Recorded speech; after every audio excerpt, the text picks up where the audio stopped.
বাতিল হলো দলীয় সরকারের অধীনে সংসদ নির্বাচন, ফিরল তত্ত্বাবধায়ক ব্যবস্থা, পঞ্চদশ সংশোধনী বাতিল করে গণভোটের বিধান পুনর্বহাল।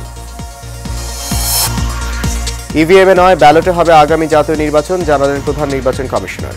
সুষ্ঠু ভোটের জন্য প্রস্তুত কমিশন। গুম খুনের সঙ্গে সরাসরি জড়িত শেখ হাসিনা, জানালেন চিফ প্রসিকিউটর।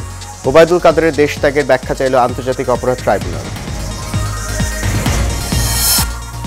এবং বিডিআর হত্যাকাণ্ডে পুনঃতদন্তে ৫ কার্যদিবসে কমিটি গঠন, জানালেন স্বরাষ্ট্র উপদেষ্টা। ন্যায় বিচার নিশ্চিতে বদ্ধপরিকর সরকার।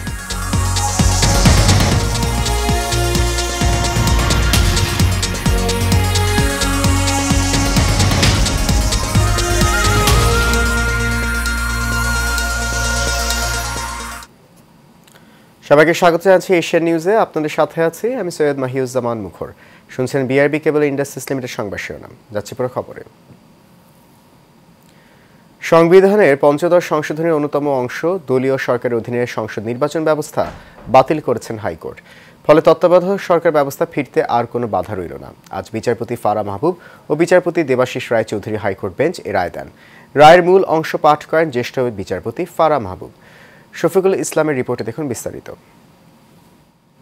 সংবিধানের পঞ্চদশ সংশোধনী অন্যতম অংশ দলীয় সরকারের অধীনে সংসদ নির্বাচন ব্যবস্থা বাতিল করেছেন আদালত। ফলে তত্ত্বাবধায়ক সরকার ব্যবস্থা ফিরতে আর কোনো বাধা রইল না। এছাড়া সংবিধান সংশোধনে গণভোটের বিধান পুনর্বহাল করেছেন হাইকোর্ট। অসাংবিধানিকভাবে ক্ষমতা দখল করলে রাষ্ট্রদ্রোহিতার অভিযোগ সংক্রান্ত সংশোধনীর দুটি ধারাও বাতিল করা হয়েছে।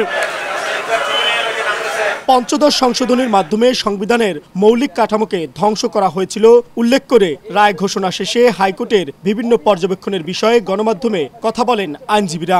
এই রায়ের মাধ্যমে আদালতে যারা আর্গু করেছে কম বেশি সবাই খুশি। রায়ের ব্যাপারে আমরা খুবই খুশি, কারণ পঞ্চদশ সংশোধনীর মাধ্যমে বাংলাদেশকে যে একটা কর্তৃত্ববাদী শাসন ব্যবস্থার দিকে নিয়ে যাওয়া হয়েছিল, সেটার আমরা বলবো সেটার অবসানের ক্ষেত্রে আজকে একটা গুরুত্বপূর্ণ মাইলফলক আমরা অর্জন করলাম। 1996 সালে যে তত্ত্বাবধায়ক ব্যবস্থা ছিল সেই অবস্থার মধ্যে আবার এই দেশ এখন ফিরে এসেছে। গণতান্ত্রিক ব্যবস্থা ফিরে আসার একটা গুরুত্বপূর্ণ দ্বার উন্মোচিত হলো। আদালত আরো বলেন, সংসদ আইন অনুসারে জনগণের মতামত নিয়ে বাকি বিধানগুলো সংশোধন, পরিমার্জন ও পরিবর্ধন করতে পারবে আগামী জাতীয় সংসদ। পঞ্চদশ সংশোধনীর মাধ্যমে সংবিধানে যে সমস্ত পরিবর্ধন পরিমার্জন করা হয়েছিল তার কিছু অংশ তিনি রেখে দিয়েছেন, কিছু অংশ বাতিল ঘোষণা করেছেন, আর কিছু জিনিস পরবর্তী সংসদের উপর ছেড়ে দিয়েছেন। অ্যাটর্নি জেনারেল মোহাম্মদ আসাদুজ্জামান জানান, পঞ্চদশ সংশোধনীর রায়ের ফলে তত্ত্বাবধায়ক সরকার বৈধতা পেল। তত্ত্বাবধায়ক সরকার ব্যবস্থা বাতিল করাটা যখন কোর্ট বলছেন অবৈধ, দ্যাট মিনস ইন আদার ওয়ার্ডস তত্ত্বাবধায়ক সরকার সিস্টেম বৈধ।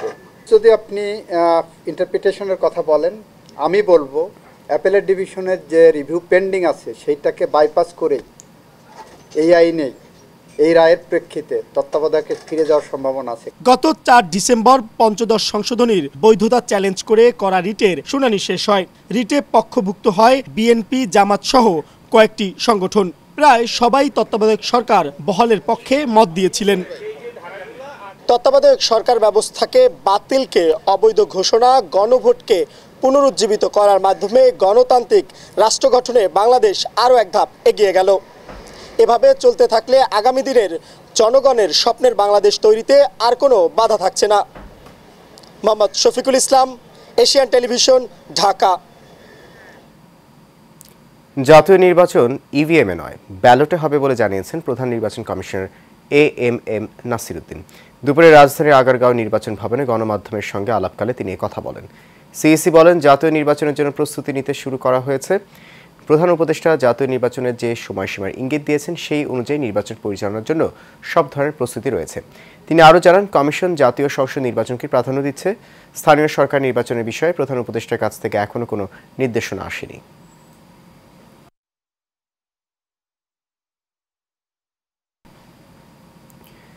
বিগত 16 বছর ধরে গোপন কারাগারে গুম, নির্যাতন, খুনের সঙ্গে শেখ হাসিনা জড়িত। এসব কার্যক্রমে তার সরাসরি সম্পৃক্ততার প্রমাণ পাওয়া গেছে বলে জানিয়েছেন আন্তর্জাতিক অপরাধ ট্রাইব্যুনালের chief prosecutor advocate Mohammad Tajul Islam. আজ শুনানি শেষে তিনি এসব তথ্য জানান। এদিকে আওয়ামী লীগের সাধারণ সম্পাদক ওবায়দুল কাদের কিভাবে দেশ ছেড়ে পালালেন, পুলিশের কাছে তার ব্যাখ্যা চেয়েছেন আন্তর্জাতিক অপরাধ ট্রাইব্যুনাল। 2 সপ্তাহের মধ্যে আইজিপিকে ব্যাখ্যা দিতে বলা হয়েছে। দেখুন HA. Mitu report. July August হত্যা গণহত্যার মামলায় গ্রেফতার সাবেক আইনমন্ত্রী আনিসুল হক, সাবেক প্রধানমন্ত্রীর বেসরকারি শিল্প ও বিনিয়োগ উপদেষ্টা সালমান এফ রহমান, সাবেক প্রতিমন্ত্রী জুনায়েদ আহমেদ পলক সহ মোট 16 জনকে আন্তর্জাতিক অপরাধ ট্রাইব্যুনালে হাজির করা হয়। পরে মানবতা বিরোধী অপরাধের অভিযোগে দায়ের করা 2 মামলায় সাবেক প্রধানমন্ত্রী শেখ হাসিনা, ওবায়দুল কাদের সহ 36 জনের বিরুদ্ধে তদন্ত 2 মাসের মধ্যে শেষ করার নির্দেশ দেয় ট্রাইব্যুনাল। শুনানি শেষে চিফ প্রসিকিউটর তাজুল ইসলাম বলেন, গুমের ঘটনায় সাবেক প্রধানমন্ত্রী শেখ হাসিনার সম্পৃক্ততা পেয়েছে গুম কমিশন। গুম কমিশনের দেওয়া রিপোর্ট ট্রাইব্যুনালে উপস্থাপন করা হয়েছে। 16 বছর ধরে বাংলাদেশে যে সমস্ত এনফোর্সড ডিসঅ্যাপিয়ারেন্সের ঘটনা ঘটেছে, নিষ্ঠুরতম পন্থায় মানুষকে বছরের পর বছর গোপন কারাগারে আটক রাখা হয়েছে, তাদেরকে নিষ্ঠুরতম পন্থায় হত্যা করে তাদের লাশকে নদীতে বা খালে বিলে ভাসিয়ে দেওয়া হয়েছে, ডুবিয়ে দেওয়া হয়েছে। এই অপরাধগুলোর সাথে তদানীন্তন প্রধানমন্ত্রী এবং অপরাধের নিউক্লিয়াস শেখ হাসিনা সরাসরি সম্পৃক্ত ছিলেন মর্মে সেই কমিশন তাদের মতামত ব্যক্ত করেছেন। এদিকে গ্রেফতারি পরোয়ানা থাকার পরও 3 মাস দেশে অবস্থান করে কিভাবে আওয়ামী লীগের সাধারণ সম্পাদক ওবায়দুল কাদের দেশের সীমানা অতিক্রম করেছেন তা জানতে চেয়েছেন আদালত। গ্রেফতারি পরোয়ানা জারি হওয়ার পরে দেশে ছিলেন, কিন্তু তাকে গ্রেফতার করা যায়নি। সেজন্যই আদালত আজকে ব্যাখ্যা চেয়েছেন যে উনি কোথায় কিভাবে ছিলেন, কিভাবে পালালেন, এই ব্যাপারে যেন আইন শৃঙ্খলা রক্ষাকারী বাহিনী একটা প্রতিবেদন দেন। এবং H A. Mitu, Asian television, Dhaka. BDR হত্যাকাণ্ডের পুনঃতদন্তে 5 কার্যদিবসের মধ্যে কমিটি গঠন করা হচ্ছে বলে জানিয়েছেন স্বরাষ্ট্র উপদেষ্টা লেফটেন্যান্ট জেনারেল অবসরপ্রাপ্ত জাহাঙ্গীর আলম চৌধুরী। সকালে সচিবালয়ে স্বরাষ্ট্র মন্ত্রণালয়ে এক ব্রিফিং কমিশন গঠনের সিদ্ধান্ত জানান স্বরাষ্ট্র উপদেষ্টা। তিনি বলেন, এই হত্যাকাণ্ডের ন্যায় বিচার চায় অন্তর্বর্তী সরকার, এই নিয়ে বিভ্রান্তির সুযোগ নেই। সে অনুযায়ী বিডিআর হত্যাকাণ্ডের পুনঃতদন্তে কমিটি গঠন করার সিদ্ধান্ত নিয়েছে স্বরাষ্ট্র মন্ত্রণালয়। 5 কার্যদিবসের মধ্যে কমিটি গঠন করা হবে। সদস্যের সংখ্যা 5 থেকে 9 জন হতে পারে। সদস্যদের মধ্যে থাকবেন সশস্ত্র বাহিনীর সদস্য, অবসরপ্রাপ্ত বিচারক ও পুলিশ সদস্য। সরকার গঠনের পর থেকেই কাজ করে যাচ্ছে। এই মন্ত্রণালয়ের দায়িত্বপ্রাপ্ত উপদেষ্টা হিসাবে আমি প্রথম থেকেই বিডিআর হত্যাকাণ্ডের পূর্ণ তদন্ত এবং ন্যায় বিচার নিশ্চিতকরণের সোচ্চার ছিলাম এবং এখনও রয়েছি। এই বিষয়ে গত কায়রোতে 11তম D8 শীর্ষ সম্মেলনে যোগ দিতে কাল মিশর যাচ্ছেন প্রধান উপদেষ্টা অধ্যাপক ডক্টর মোহাম্মদ ইউনূস। বিষয়টি জানিয়েছেন ডেপুটি প্রেস সেক্রেটারি অপূর্ব জাহাঙ্গীর। পররাষ্ট্র মন্ত্রণালয়ের তথ্য অনুযায়ী D8 শীর্ষ সম্মেলনের ফাঁকে ডক্টর ইউনূসের সাথে বেশ কয়েকটি পার্শ্ব বৈঠকে অংশ নেওয়ার সম্ভাবনা রয়েছেন। এ বিষয়ে প্রস্তুতি চলছে। D8 হল অর্গানাইজেশন ফর ইকোনমিক কোঅপারেশন, যা ডেভেলপিং 8 নামে পরিচিত। বাংলাদেশ, মিশর, Indonesia, Iran, Malaysia, Nigeria, Pakistan ও তুরস্কের মধ্যে উন্নয়ন সহযোগিতার জন্য এই জোট গঠন করা হয়।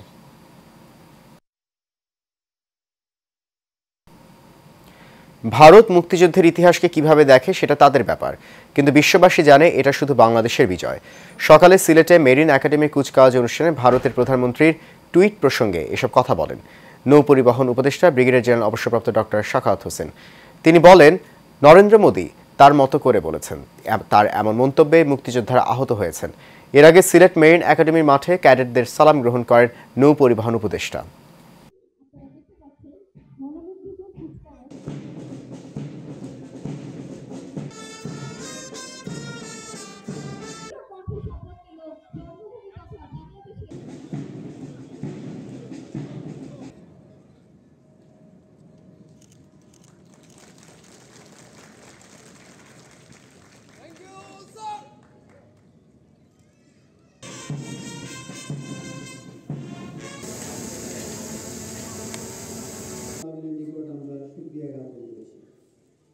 ভারতীয় প্রধানমন্ত্রী তার মতো করে বলেছে, বিশ্ববাসী জানে এই ব্যাপার, এটা কোনো নতুন ব্যাপার নয়।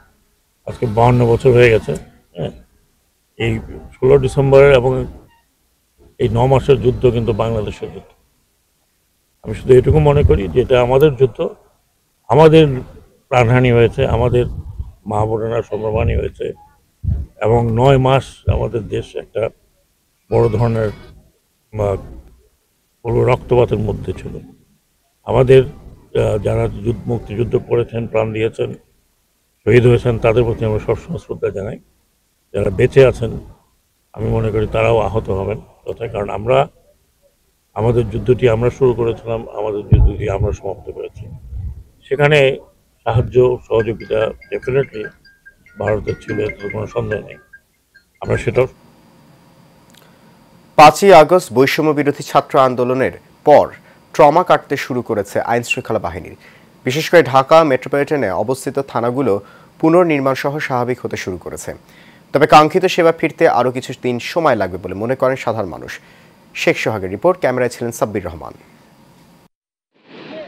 জনসেবা দেওয়ার অঙ্গীকার নিয়ে চাকরিতে যোগ দিলেও দিনে দিনে আদর্শচ্যুত হয়ে সেই জনতার বিপক্ষে গুলি তুলেছিল দেশের পুলিশ।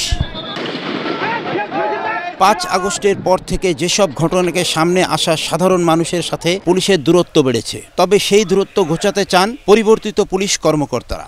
আমি চেষ্টা করেছি আমাদের যে ভেঙে পড়া যে পুলিশি ব্যবস্থা সেটাকে ডে বাই ডে ইনক্রিজ করার জন্য। আগে মোবাইল টিম বাইরে পেট্রোলে বেরোতো না। আমি যোগদান করার পরে সকল অফিসার ফোর্সদেরকে মোটিভেশন করে তাদেরকে বাইরে ডিউটিতে বের করি। যে কোনো অপরাধের ক্ষেত্রে আমলযোগ্য অপরাধে মামলা রেকর্ড সবগুলো আমরা আমাদের সেবা নিশ্চিত করার জন্য আমরা তৎপর থাকি। 2000-এর মতো ছাত্র শ্রমিক জনতার নির্মম হত্যার ঘটনায় যেই কালিমা লেপেছে পুলিশের কাঁধে, তা একদিনেই মুছে ফেলা সম্ভব নয়। তাই তো সত্যিকার পেশাদার হতে চান নতুন দায়িত্বপ্রাপ্তরা। বাড্ডা থানা এলাকায় স্বাভাবিকভাবে কার্যক্রম চলতেছে।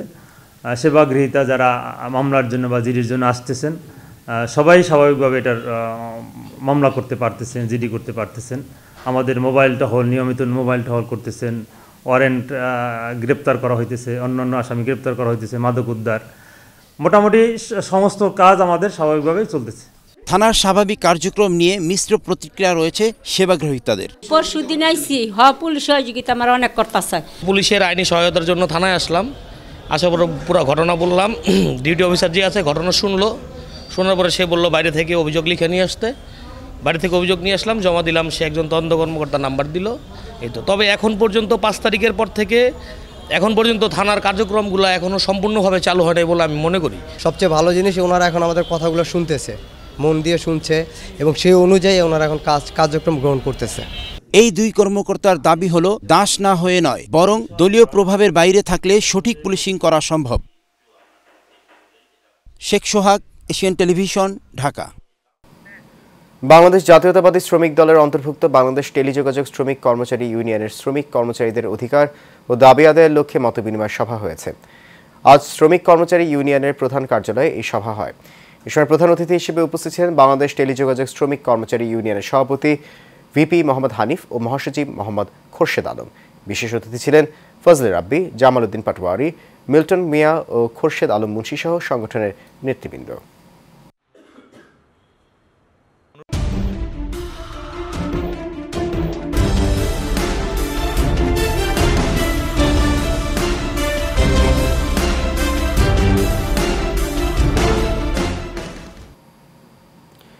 বাংলা প্রসঙ্গ। বেসরকারি উন্নয়ন সংস্থা কারিতাস বরিশাল অঞ্চলের বরগুনার তালতলিতে ঘূর্ণিঝড় রিমালে ক্ষতিগ্রস্ত জনগোষ্ঠীর জরুরি পুনর্বাসন ও সারাদান প্রকল্পে অনিয়মের অভিযোগ করেছেন সাধারণ গ্রাহকরা। এ বিষয়ে সংবাদ সংগ্রহ করতে গেলে সাংবাদিকদের সঙ্গে অশোভনীয় আচরণ করেন ফিল্ড কর্মী আসিয়া খাতুন। সাধারণ গ্রাহকদের দাবি, স্বাস্থ্যকর স্যানিটেশনের জন্য উপকারভোগীদের মোবাইল ব্যাংকিং নগদ নম্বরে 16,300 টাকা আসলেও তাদের মালামাল দিচ্ছে 10,000 টাকার। অভিযোগের সত্যতা পেলে ব্যবস্থা গ্রহণ করার আশ্বাস দিয়েছেন ঊর্ধ্বতন কর্তৃপক্ষ। সেখানে দাম আসে কত টাকা? 3250 টাকা। আর কিছু 7,880 7,880 এরা পাইছি।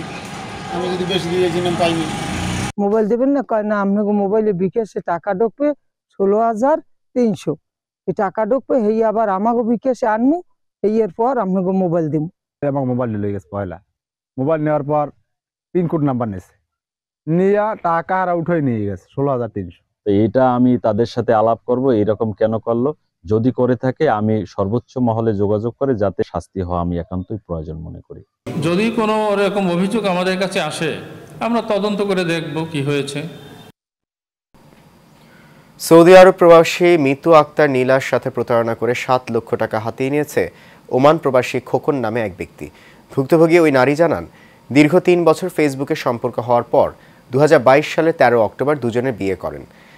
খোকন নিজের স্ত্রী সন্তানের কথা গোপন রেখে নীলাকে খ্রিস্টান থেকে ইসলাম ধর্মে ধর্মান্তরিত করে বিয়ে করেন। এরপর বিভিন্ন সময় প্রতারণা করে তার কাছ থেকে টাকা হাতিয়ে নেয় খোকন।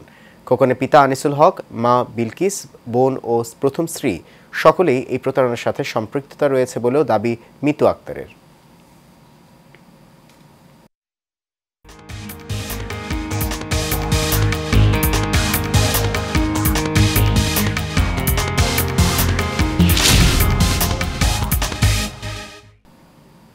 আন্তর্জাতিক প্রসঙ্গ।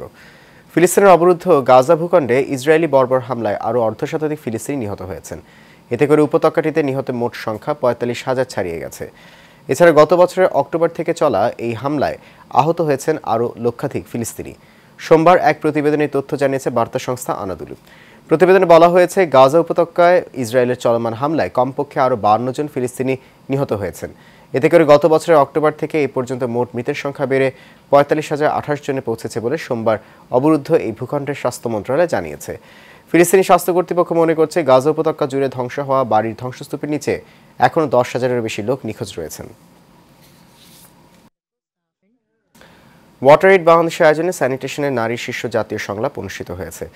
রাজধানী গুলশানে একটি হোটেলে এই সংলাপ অনুষ্ঠিত হয়। এতে স্যানিটেশন বিষয়ক নানা ধরনের সমস্যা মোকাবেলায় নারীদের অবদান নিশ্চিত করে টেকসই উন্নয়ন লক্ষ্যমাত্রা অর্জনে কার্যকরী সমাধান উপস্থাপন করা হয়। এই সংলাপটিতে বিভিন্ন পেশার নারীরা যুক্ত হয়ে স্যানিটেশন বিষয়ে তাদের সমস্যা তুলে ধরেন। আলোচনায় অংশগ্রহণ করেন ওয়াটার এইড বাংলাদেশের কান্ট্রি ডিরেক্টর হাসিন জাহান।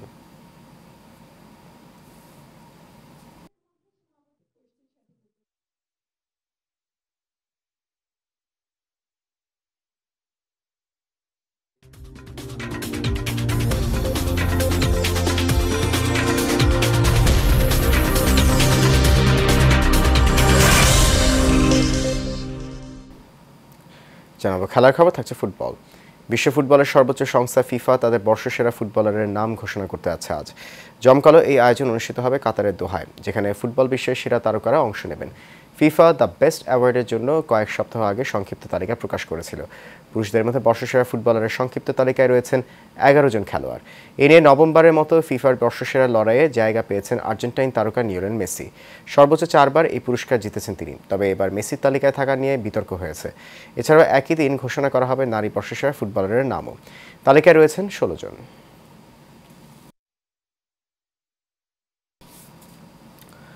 শেষ করবো এশিয়ান নিউজ। তার আগে বিআরবি কেবল ইন্ডাস্ট্রিজ লিমিটেড সংবাদ শিরোনামগুলো জানিয়ে দিচ্ছে আরও একবার।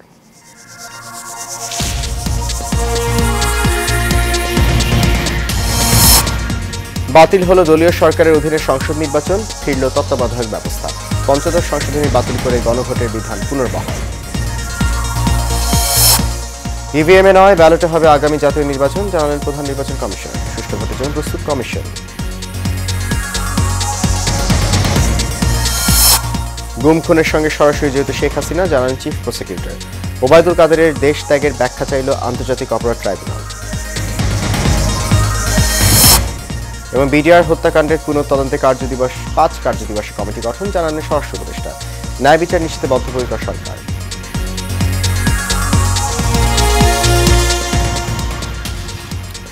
এশিয়া নিউজ এ পর্যন্ত। আমাদের পরবর্তী সংবাদ দেখার আমন্ত্রণ রইল। এত সঙ্গে থাকার জন্য অনেক ধন্যবাদ।